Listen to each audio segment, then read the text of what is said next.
As DCW 50's Jomo Stubblefield explains, the U.S. will now enforce travel restrictions more strictly and ban doing any business with Cuban companies tied to the military. Going to be a great day for Cuba. Thank you. Thank you very much.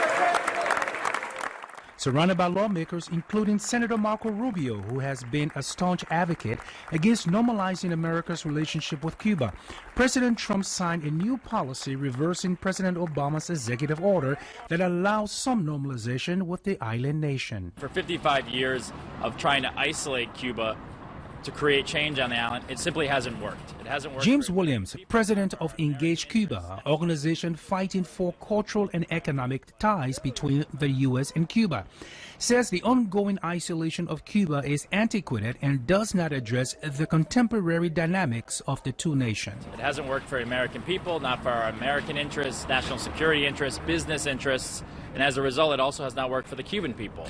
President Trump's executive action put the brakes primarily on the Cuban military, which controls a registry of official businesses. The president says his policy will empower the Cuban people by diverting business from the government. We will enforce the ban on tourism. We will enforce the embargo. We will take concrete steps to ensure that investments flow directly to the people. Others disagree. Our policy is not about merits. It's been about special interest politics. No one can find a better example of a failed old D.C. policy than the Cuba embargo. So basically, Trump goes through his policy.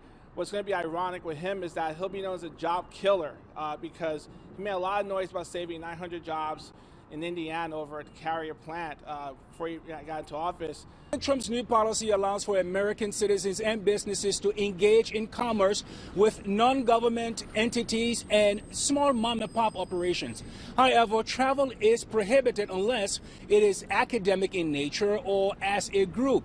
Still, others feel that the cultural and commerce exchange is necessary to develop a better understanding of these two nations so close geographically, but yet so far in policy. Reporting outside of the White House, Jomo Stubblefield, DCW 50 News at 10.